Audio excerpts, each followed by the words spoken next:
দিলে আরেক নেতার মন খারাপ, আরেক নেতার নাম পোস্টারে দিলে আরেক নেতার মন খারাপ। ওদের নিজেদের মধ্যে কুকুরের মতো কামড়া কামড়ির কারণে হাজারো কোরআনের মাহফিল বাংলাদেশে বন্ধ হয়েছে। কথা বলেন ঠিক কিনা?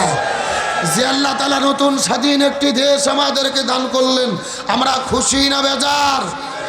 চিৎকার করে বলেন তো দিক আল্লাহু আকবার। এই সাতক্ষীরা যশোরের মুসলমান গভীর মনোযোগ।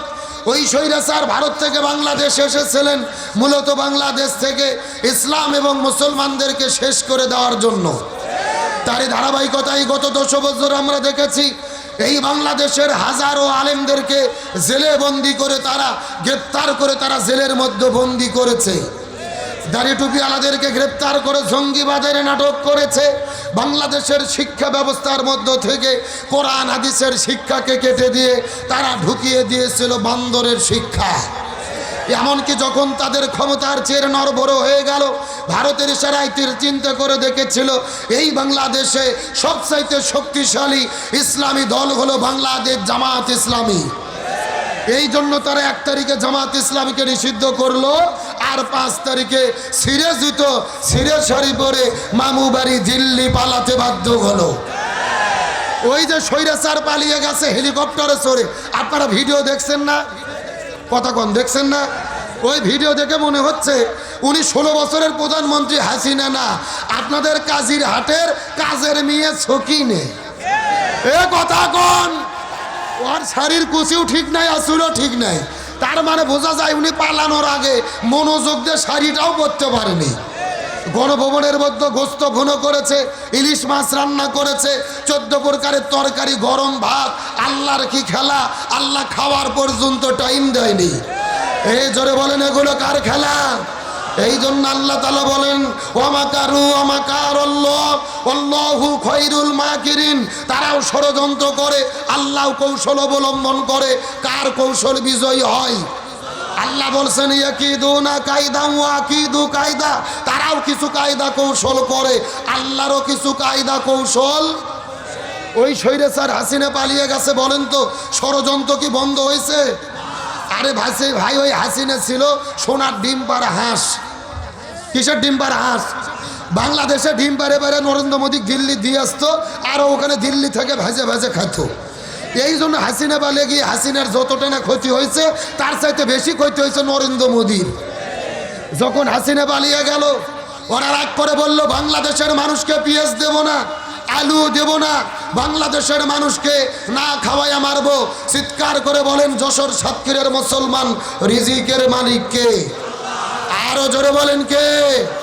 ওরা যখন বলেছে বাংলাদেশে পেঁয়াজ আর আলু দেব না, আমরা তখন বলেছি তোদের পেঁয়াজ আর আলু আমরা খাবো না। এ কথা কোন? 15 দিন ওদের পেঁয়াজ আর আলু আমরা টাকা দিয়ে কিনিনি। এখন ভারতের পেঁয়াজ হলো 1.5 টাকা কেজি, আলু হলো 2 টাকা কেজি। আলু আর পেঁয়াজ পচে যাচ্ছে, ভারতের কৃষকেরা রাস্তার মধ্যে ফেলে দিয়ে নরেন্দ্র মোদীর বিরুদ্ধে আন্দোলন করতেছে। আল্লাহু আকবার বলেন। আমাদের দেশে একটা কথা আছে ভাই, অন্যের জন্য গর্ত খুললে ওই গর্তে নিজেকেই, তার মানে ভারত আমাদের বিপদে ফেলাতে গিয়ে ওরা নিজেরাই বিপদের মধ্যে পড়েছে। সুতরাং আজকের প্রোগ্রাম থেকে পরিষ্কার করে বলি, এই বাংলার জমিনে 1807 জনগণ জীবন দিয়েছে। আমাদের প্রিয় ভাই আবু সাইদ রংপুরে পুলিশের বন্দুকের কাছে বুক পেতে দিয়ে চিৎকার করে বলেছিল আমার মনে দারুণ ঝড়, বুক পেতেছি গুলি কর। একে একে 4টে গুলি করে শহীদ করেছে। মুগ্ধ ভাই পানি বিতরণ করতে গেছে, গুলি করে শহীদ করে দেওয়া হয়েছে। 18 কোটি জনগণ রাজপথে নেমেছিল, ওই স্বৈরাচার পালাতে বাধ্য হয়েছে। আবার প্রয়োজনে হাতে হাত রেখে মাথায় কাপনের কাপড় বেঁধে আমরা শপথ নিয়ে রাজপথে নামবো। ওই ভারতের স্বাধীনতা সার্বভৌমত্ব যদি আমাদের বাংলাদেশের স্বাধীনতা সার্বভৌমত্ব নিয়ে ভারত ছিনিমিনি খেলতে চাই, আমরা প্রয়োজনে জীবন দেব। আমার দেশের 1 ইঞ্চি মাটি নিয়ে ভারতের দাদা বাবুদেরকে আমরা ছিনিমিনি খেলতে দেব না, দেব না, দেব না। কারা কারা দেশের জন্য জীবন দিতে রাজি আছেন? দুটি হাত আল্লাহকে তুলে দেখান।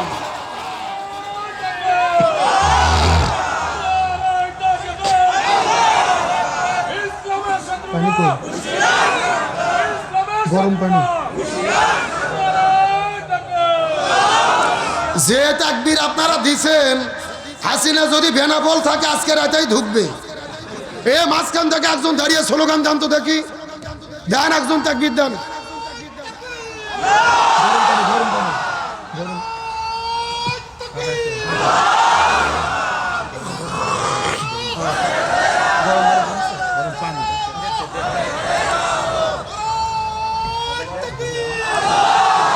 আলহামদুলিল্লাহ বলেন।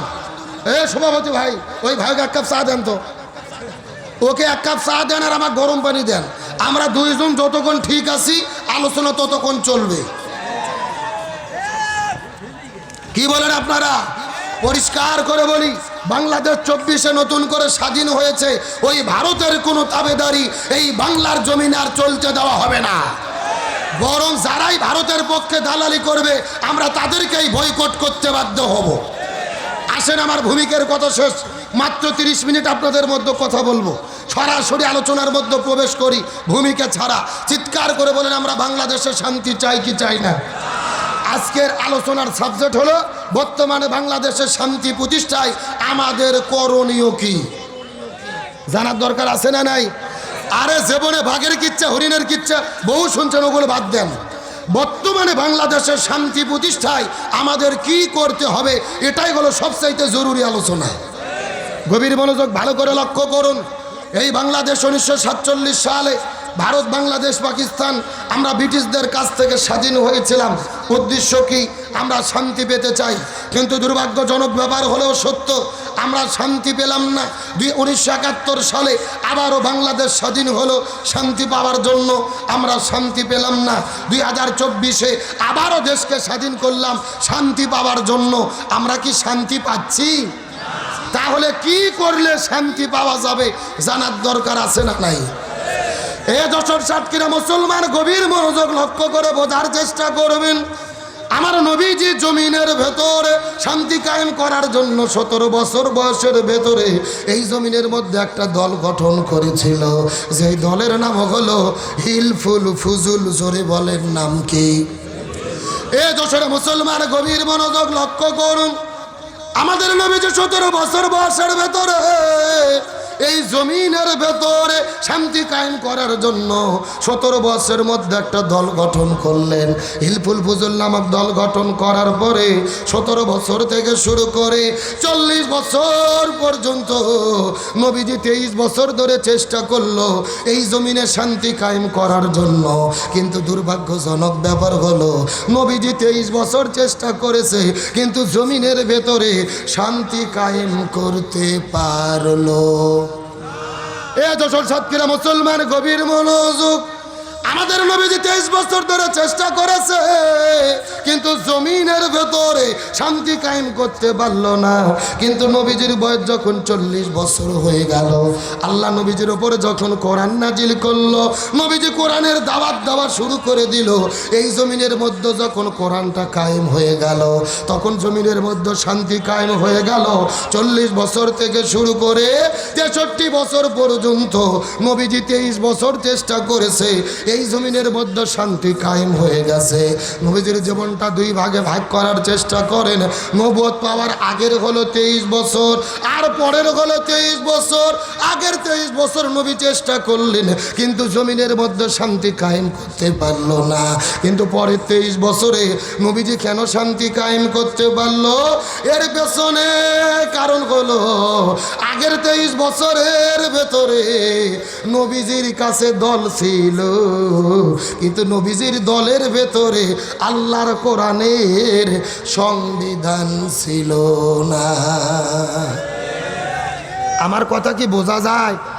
এ ভালো করে বোঝেন। আপনার আমার মতো 2 টাকার ছুটকে ফাটকে হুজুর না, এলাকার তেলতলা গোয়েন্দার নেতা নয়। স্বয়ং বিশ্ব নবী 23 বছর চেষ্টা করেছে, এই জমিনে শান্তি কায়েম করতে পারেনি। তার কারণ নবীজির সেই সময় দল ছিল, আল্লাহর কোরআনের সংবিধান ছিল না। তার মানে বর্তমানে বাংলাদেশে যেই দলগুলো শান্তি কায়েম করতে চাচ্ছে, ওই দলের দ্বারা শান্তি কায়েম সম্ভব নয়, যেই দল আল্লাহর কোরআনের সংবিধান দিয়ে পরিচালিত হয় না। কথা কি ক্লিয়ার না ভেজাল আছে? কে ভাই, যেই দল নিজেরাই কোরআন দিয়ে চলে না, ওদের নিজেদের মধ্যে তো গ্রুপিং করে মারামারি করে উপকার, কথা কয় না বাঙালি? তাহলে ওরা শান্তি আনবে কেমনি? গভীর মনোযোগ ভালো করে বোঝেন। নামাজ, রোজা, হজ, যাকাত যেমন ফরজ, তেমনি রূপে মুসলমান হিসেবে দিন কায়েমের আন্দোলন করা প্রত্যেকটা মুসলমানের জন্য বাধ্যতামূলক ফরজ। আল্লাহর কোরআন বলেছেন, ওয়াতাসিমু বিহাবলিল্লাহি জামিআন ওয়া লা তাফাররাকু, তোমরা যদি মুসলমান হও এই জমিনে দিন কায়েমের জন্য আল্লাহ রশিকে ঐক্যবদ্ধভাবে আঁকড়ে ধরো। আল্লাহর কোরআন বলেছেন, ওয়ালতাকুম মিনকুম উম্মাতুন ইয়াদউনা ইলাল খায়র ইয়ামুরুনা বিল মারুফ ওয়া ইয়ানহাউনা আনিল মুনকার। মুসলমান যদি হও তোমাদের মধ্যে একটা দল থাকবে যারা ভালো কাজের আদেশ করবে, অন্যায় কাজে বাধা দেবে। আল্লাহর কোরআন বলেছেন, আল্লাযীনা ইম্মাক্কান্নাহুম ফিল আরদি আকামুস সালাহ ওয়া আতাউয যাকাত ওয়া আমারু বিল মারুফ ওয়া নাহাউ আনিল মুনকার। কোন মুসলমান দল যদি ক্ষমতায় যায়, চারটে কর্মসূচি বাস্তবায়ন করবে। 1 নম্বর নামাজ বাধ্যতামূলক করবে, 2 নম্বর যাকাত ভিত্তিক অর্থনীতি কায়েম করবে, 3 নম্বর ভালো কাজ চালু করবে, 4 নম্বর মন্দ কাজ বন্ধ করবে। ক্ষমতায় যাওয়ার পরে এই 4 কর্মসূচি বাস্তবায়নের জন্য যারা ঘোষণা দেবে মুসলমান হিসেবে, তাদের পক্ষেই আমাদের থাকতে হবে। বক্তব্যকে আব্দুল সালাম যুক্তিবাদী না আল্লাহর? সূরা হজ আয়াত নম্বর 41, জোরে বলেন কয় 40? তাহলে চিৎকার করে বলেন, রাজনীতি যদি করাই লাগে কিসের রাজনীতি করব? আরো জোরে বলেন, কোরআনের। জোরে বলেন কিসের? দল যদি করাই লাগে কিসের দল করব? কিন্তু অনেক নেতাই বক্তব্য দেয় ধর্মের সাথে রাজনীতির কোনো সম্পর্ক নাই। আবার অনেক নেতা বলে কোরআনের সাথে রাজনীতির কোনো সম্পর্ক নাই। আমি পরিষ্কার করে বলি, যারা বলে কোরআনের সাথে রাজনীতির সম্পর্ক নাই, আমি মনে করি তাদের সাথে কোরআনের সম্পর্ক নাই। তাদের সাথে যদি কোরআনের সম্পর্ক থাকতো, এমন বক্তব্য কোনো মুসলমান দিতে পারতো? তার কারণ আল্লাহ বলছেন লিকুল্লি তিবিয়ানান, এটা এমন একটা কিতাব যেই কিতাবের ভেতরে রান্নাঘর থেকে শুরু করে সংসদ পর্যন্ত যা লাগবে আমি সব দিয়েছি। চিৎকার করে বলেন আল্লাহু আকবার। তাহলে জোরে বলেন, শান্তির জন্য কি লাগবে? আরো জোরে বলেন। এই জন্য আল্লাহ সুবহানাহু ওয়া তাআলা বলেন, ওয়ামান আরাদা আন যিকরি ফাইন্না লাহু মাঈশাতান দানকা ওয়া নাহশুরুহু ইয়াওমাল কিয়ামাতি আমা। আর জোরে বলেন আল্লাহু আকবার। সূরা তাহা 16 নম্বর পরে 19 নম্বর পৃষ্ঠার 13 নম্বর লাইন 124 নম্বর আয়াত কারিমা। তাফসীর ইবনে কাসিরের মধ্যে থেকে বলতেছি, আল্লাহ বলে, এ পৃথিবীর মুসলমানেরা, ব্যক্তি, পরিবার, সমাজ, রাষ্ট্র, রান্নাঘর থেকে শুরু করে সংসদ ভবন পর্যন্ত কোরআন বাদ্যে যদি তোমরা জীবন পরিচালনা করো আর যদি শান্তির জিকির করতে থাকো, তোমাদের জীবনে কোনো শান্তি থাকবে না, বরং মাঈশাতান দঙ্কা, তোমাদের জীবনটা অশান্তিতে ভরে যাবে। আর যারা পৃথিবীতে কোরআন মেনে চলবে না, আল্লাহ হাসরের ময়দানে তাদের 2 চোখকে কানা করে, অন্ধ করে আল্লাহ হাসরের ময়দানে উত্তোলিত করবে। জোরে বলেন নাউজুবিল্লাহ। যারা কোরআন মেনে চলবে না তাদের জীবনে অশান্তি দেবে কে? আর তাদের 2 চোখকে কানা করে, অন্ধ করে কে উঠাবে? তাহলে চিৎকার করে বলে, শান্তির জন্য কি লাগবে? এই জন্য আল্লাহর কোরআন বলছেন, ফামান তাবিয়া হুদাইয়া ফালা খাউফুন আলাইহিম ওয়ালা হুম ইয়াহজানুন। লক্ষ্য করেন, এই যে আপনারা এখানে লিখে দিয়েছেন আব্দুল সালাম যুক্তিবাদী। আমি যুক্তিতে কিছু কথা আপনাদেরকে বুঝাই। মনে করেন বাংলাদেশের ঢাকা শহরে বিশাল বড় একটা পানির ট্যাঙ্কি আছে। যেরকম কিসের ট্যাঙ্কি? ওই ট্যাঙ্কির মধ্যে থেকে পাইপ দিয়ে দিয়ে বাংলাদেশের 64টা জেলায় পানি সাপ্লাই দেওয়া হয়। কিন্তু ঢাকাতে যে পানির ট্যাঙ্কি আছে, ওই ট্যাঙ্কির ভেতরে একটা মরা বিড়াল মরিয়ে পৌঁছে গন্ধ উঠে আসে। আমার কথা বোঝা যায়? এখন একটা পাইপ আস্তে আস্তে আস্তে আস্তে আপনাদের যশোর বাগাছড়াতেও এসেছে। এখন বলেন তো দেখি, এই পাইপ দিয়ে যেই পানি বের হচ্ছে, ওই পানি ভালো না গন্ধ? আরেকটু জোরে বলেন।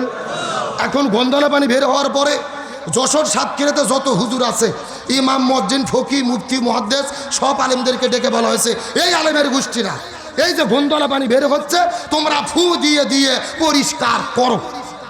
হবে? কতক্ষণ হবে? আচ্ছা যশোর সাতক্ষীরা জেলার হুজুর তো দূরের কথা, কাবা শরীফের ইমামও যদি এসে ফু দেয়, পানি পরিষ্কার হবে? আচ্ছা বলেন তো, পানি পরিষ্কার করতে গেলে কি পরিষ্কার করা লাগবে? ওই ঢাকা শহরের ট্যাঙ্কি পরিষ্কার করা লাগবে। এটাকে বুঝতে পেরেছেন? এবার আসল ওয়াজ শোনেন, আসল ওয়াজ। এই বাংলাদেশেও শান্তি প্রতিষ্ঠার একটা ট্যাঙ্কি আছে, যার নাম হলো সংসদ ভবন। আরো জোরে বলেন।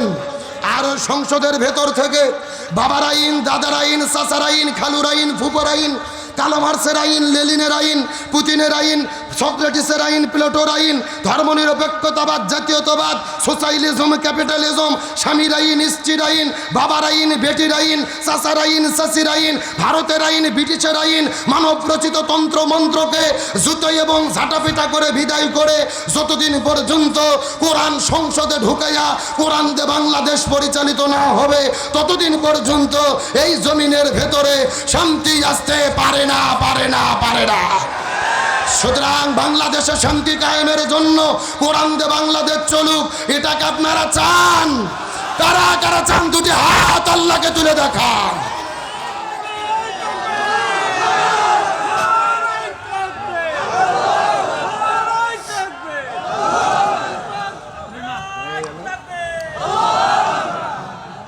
শেষ হয়ে গেল? কোনো মতো টানিয়ে টুনে পাস হচ্ছে না, একেবারেই হচ্ছে না ভাই। তাহলে বলেন তো শান্তির জন্য কি লাগবে? আরো জোরে বলেন।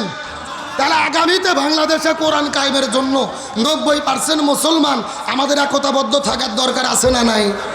আর আমরা নিজেরা নিজেরা যদি দলাদলি করে মারামারি করে কুপো আমরা যদি বিভেদ হয়ে যাই, হাসিনা বলতেছে সীমান্তের কাছে আছি, যে কোনো সময় শর্ট করে ঢুকে পড়তে পারি।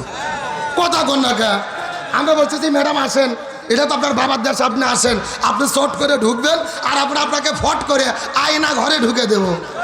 এ জোরে কোন কি ঘর? কে রে ও ঢুকবে, আমরা কি ফিডার খাবো, আঙুল চুষবো, কোটায় ঢুকে দেবো? বুবু আইবা তুমি আইবা গো, এইবার আইসা বুবু ক্ষমতা পাইবা না। যারা ঠিক বলবে না মনে করবেন এই গ্রুপের লোক। এ জোরকন ঠিক। বুবু আইবা তুমি আইবা গো, এইবার আইসা বুবু ক্ষমতা পাইবা না। খোঁজনে বুবু কাদের কাকার অবস্থা খারাপ, দরবাজে বাবার হারুন আঙ্কেল এখন সামনে আসে না। নেতা কর্মী সব জেলের ভেতর, বুবু আসে ডরের উপর, কখন জানি আসে গ্রেফতারি পরোয়ানা।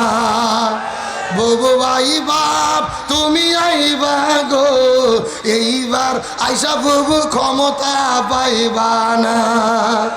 বয়স তোমার 80 বছর, ডাকছে বুবু তোমায় কবর, দাফন হবে কোথায় সেইটা ভাবলা না। বুবু ভাই বাপ তুমি আইবা গো, এইবার আইসা বুবু আর পাইবা না। কথা বলেন ঠিক কিনা? আল্লাহর কোরআন বলেছে কুতিবা আলাইকুমুল কিসাস, জীবনের পরিবর্তে জীবন, হাতের পরিবর্তে হাত, পায়ের পরিবর্তে পা, চোখের পরিবর্তে চোখ। এই আয়াতের ডিজিটাল ব্যাখ্যা হলো আয়না ঘরের পরিবর্তে আয়না ঘর। তার কারণ বলেন তো, আয়না ঘর কি আমরা তৈরি করেছি নাকি ওরাই করেছে? এই যে 2 দিন আগে আপনারা দেখেছেন টেলিভিশনে ডক্টর মোহাম্মদ ইউনূস তার উপদেষ্টাদেরকে নিয়ে আয়না ঘর পর্যবেক্ষণ করেছে, পরিদক্ষিণ করেছে। কি অমানবিক, কি পাশবিক অত্যাচার নির্যাতনের জায়গা আয়না ঘর তারা তৈরি করেছিল। কিন্তু শেখ হাসিনার লোকজন বলতেছে আয়না ঘর এটা হলো সাজানো নাটক, ডক্টর ইউনূস নাটক করতেছে। ধরে বলেন কি করতেছে? মানে আয়না ঘর নাকি হাসিনা তৈরি করেনি, ডক্টর ইউনূস নিজে নিজে বানাইয়া নাটক করতেছে হাসিনার বিচার করার জন্য। আমি অবশ্য তাদের কথার সঙ্গে একদিক দিয়ে একমত। আয়না ঘরটা নাটক, কথা সত্য, আয়না ঘর নাটক, আয়না ঘর নাটক। তবে এই নাটক ইউনূস করেনি, এই নাটক করছে প্রশাসনেরা। হাসিনা পালিয়ে যাবার পরে আয়না ঘরকে ভেঙে দিয়ে আলামত নষ্ট করেছে। আরো ধরে বলেন, আমরা তো শুনেছি 1 হাত করে ঘর ছিল, একটা লোকই নাকি শুইতে পারতো না, বসে বসে থেকে দিন পার করতো। তাহলে এই ঘরগুলো বড় হলো কেমনে? যেই স্বৈরাচারের ওই সেনাবাহিনী পুলিশ, র্যাব, এদের মধ্যে যারা হাসিনের দালাল ছিল, হাসিনা পালিয়ে যাওয়ার পরই রাতের বেলায় ঘরগুলো ভেঙে ফেলছে। তার কারণ ওরা চিন্তা করতে হাসিনা যদি ফেসে যায় আমরাও তো ফেসে যাব। আর এই জন্যই হাসিনা পালিয়ে যাবার পরে 6 মাস সময় লাগলো আয়না ঘর প্রদক্ষিণ করার জন্য। ডক্টর ইউনূসকে বলবো, বিচার পরে হবে, সব কিছু পরে হবে। আয়না ঘর কারা ভাঙলো, কারা আলামত নষ্ট করলো, এদের বিচার আগে করতে হবে।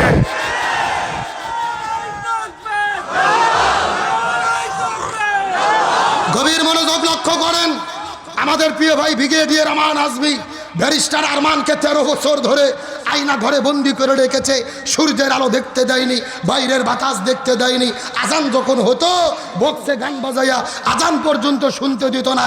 2000 মানুষ সাক্ষী দিচ্ছে তারা আয়না ঘরে বন্দি ছিল। সরকার বলতেছে 700 আয়না ঘর হাসিনা তৈরি করেছে। আমরা জানতে চাই 2 আয়না ঘর কোথায় গেল? এই ঘর কারা ভাঙলো, কারা আলামত নষ্ট করলো? এদেরকে ধরলেই জাতির কাছে শত্রু চিহ্নিত হয়ে যাবে। গতকালকে আপনারা দেখেছেন, শোনেন, গতকালকে দেখেছেন জাতিসংঘ রিপোর্ট পেশ করেছে। বাংলাদেশের রিপোর্ট বাদ দেন, জাতিসংঘ হিউম্যান রাইটস বলেছে সরাসরি হাসিনার নির্দেশে 1400 মানুষকে হত্যা করা হয়েছে। যার হুকুমদাতা ছিল স্বৈরাচার হাসিনা, ওবায়দুল কাদের স্বরাষ্ট্রমন্ত্রী। আজকে বিশ্ব পুরো পৃথিবী কেঁপে উঠেছে হাসিনার গণহত্যার জন্য। পরিষ্কার করে বলি, এই বাংলার জমিনে যারা হাজারো ছাত্র জনতাকে হত্যা করলো এদের বিচার বাংলার জমিনে হতেই হবে। সুতরাং গণহত্যার মহানায়িকা ওই স্বৈরাচার হাসিনাকে ভারত থেকে ইন্টারপোলের মাধ্যমে গ্রেপ্তার করে বাংলাদেশে এনে প্রকাশ্য দেবালোকে তাকে বিচার করে ফাঁসির দড়িতে ঝোলাতে হবে। এই মতের পক্ষে কারা কারা একমত? দুটি হাত আল্লাহকে তুলে দেখান।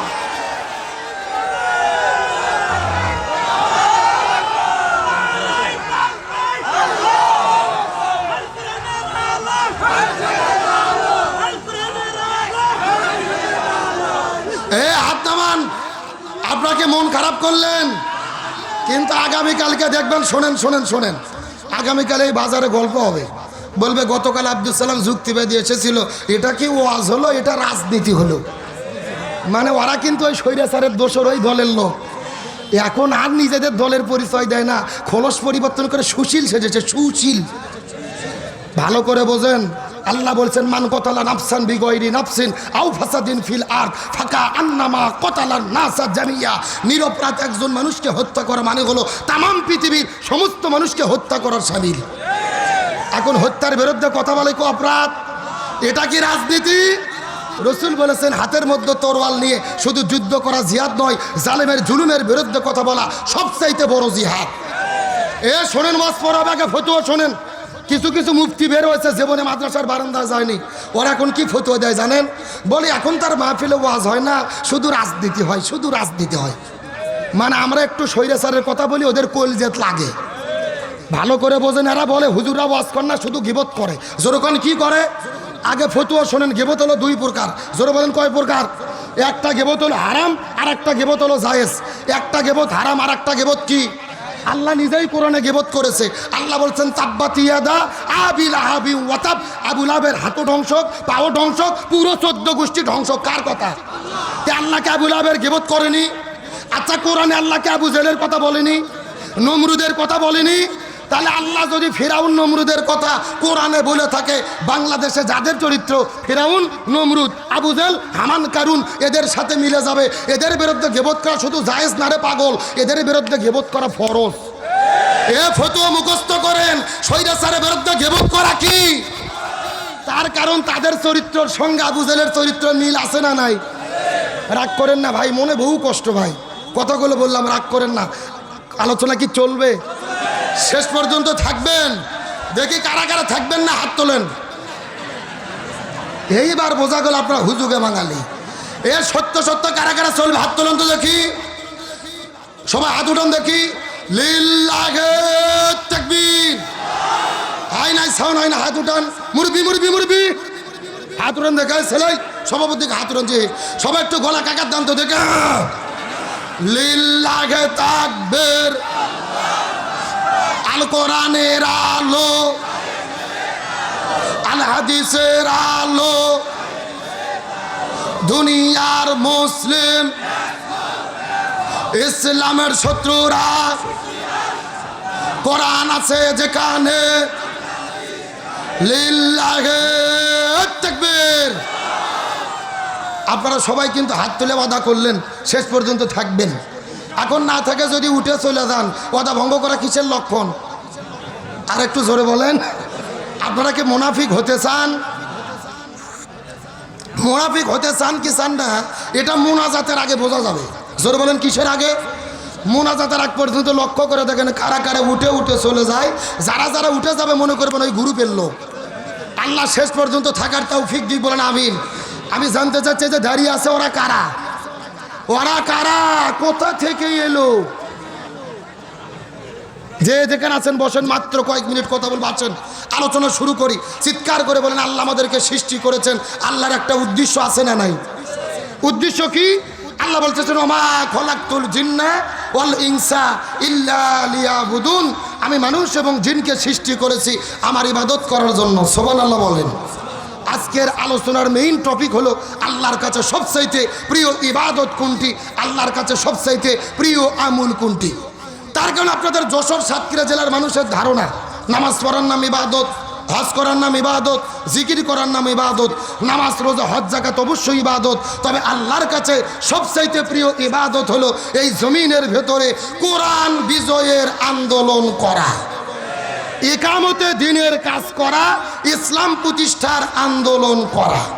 এখন আপনাদের মনের মধ্যে প্রশ্ন জাগতে পারে, হুজুর সারা জীবন আমরা ওয়াজ শুনলাম, নামাজ রোজা হজ যাকাত এগুলো হলো আসল ইবাদত, আর আপনি বলতেছেন কোরআন প্রতিষ্ঠার আন্দোলন এটা হলো আসল ইবাদত, কারণ কি? ভালো করে বোঝেন, আমার যুক্তিগুলো শোনেন। আচ্ছা বলেন তো, বাংলাদেশে তাবলিগ নামে একটা দল আছে না নাই? কথা কয় না। মসজিদে মসজিদে যাই, মানুষদেরকে নিজের খেয়ে নামাজের জন্য ডাকে, ভাই নামাজ পড়েন, বহুত ফায়দা, বহুত নেকি। আচ্ছা বলেন তো, তাবলিগের কি কোনো বিপদ বাংলাদেশে আছে? নাই। আচ্ছা বলেন তো, বাংলাদেশে জিকির পার্টি আছে না নাই? কথা কয় না বাঙালি রে। আরে ভাই, বাংলাদেশে যত জিকির চলে, এত জিকির পৃথিবীর কোনো দেশত চলে না। যেই রকম পীর ওই রকম তরিকা, ওই রকম মুরিদ, ওই রকম জিকির আছে না নাই? আমি কি দু একটা বলবো? আল্লাহ রলি খাজা বাবা, বিশ্বের রলি খাজা বাবা, ফরিদপুরের কেবলা জাগান তোমার জন্য কান্দে বাবা, লক্ষ জাকের কথা কোন দুই কান্দর দুই ফেরেস্তা আছে না নাই? দুই ফেরেস্তা কলম বার করে শুধু দাঁত দেখে কামড়াচ্ছে। আল্লাহ বলছে কে ফেরেস্তা, তোমরা কলম দাঁত দেখে কামড়াও কেন? ফেরেস্তারা বলতেছে আল্লাহ আমরা তো বুঝবার পারিনি, লিখবো কি?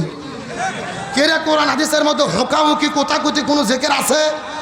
গত 3 দিন আগে দেখলাম একটা মাহফিলে ভাই বক্তা ওয়াজ করতেছে, একটা ছোটা লাভ দিয়ে ভেতর থেকে উঠে মঞ্চ তুটে এক লাভ দিয়ে চেয়ার হচ্ছে বক্তার ঘাড়ত চড়ছে। এ যুবকেরা কথা কও না কে? সোশ্যাল মিডিয়াতে দেখেছো না? একেবারে বক্তার ঘাড়ত চড়ে উপরে বাস ধরে এক ডিগবাজি দিয়ে বাদুরের মতো ঝুলতিছে আর জিকির করতেছে। চিৎকার করে বলেন এগুলো জিকির না ফাজলামি? আরে ভাই, জিকির হলো ফরজ ইবাদত। আল্লাহর কোরআন বলছেন ফাজকুরুনি আযকুরুকুম, তোমরা আমার জিকির করো আমিও তোমাদের জিকির করব। তাহলে জিকির যদি ফরজ হয় রসুলের তরিকা মতো করার দরকার আছে না নাই? রসুল বলেছেন জিকিরের সই শব্দ হলো 4টি। জোরে বলেন কয়টি? সুবহানাল্লাহ, আলহামদুলিল্লাহ, লা ইলাহা ইল্লাল্লাহ, আল্লাহু আকবার। এই 4টা শব্দ ছাড়া সই কোনো জিকির। আর ওরা বাদুরের মতো ঝুলতিছে আর জিকির করতেছে। আমার তো মনে বলে এদের ঝোলাঝুলি দেখে হিন্দু বৌদ্ধ খ্রিস্টানরা পর্যন্ত আমাদেরকে নিয়ে হাসি ঠাট্টা তামাশা করে। এদের এই ঝোলাঝুলি দেখে দেখলাম কিছু বাউল শিল্পী আবার গান বের করেছে, বলবো নাকি? এত লাফাস কেন রে তোরা, এত লাফাস কেন, এত লাফাস কেন রে তোরা, এত লাফাস কেন, লাফায়া খোদারে পাইলে আগে পাইতো ব্যাং। বলতেছে লাভ মারে যদি আল্লাহর কাছে যাওয়া যেত, তে ব্যাঙের মানুষের আগে ব্যাং আল্লাহর কাছে যেত।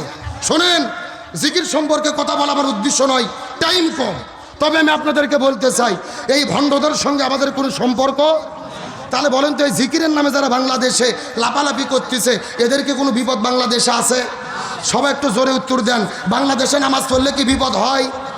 হজ করলে বিপদ হয়, যাকাত দিলে বিপদ হয়, রোজা রাখলে বিপদ হয়, একটা মাত্র ইবাদত করলে বাংলাদেশে বিপদ হয়। আপনারা কি বলতে পারবেন ওই ইবাদতের নাম কি?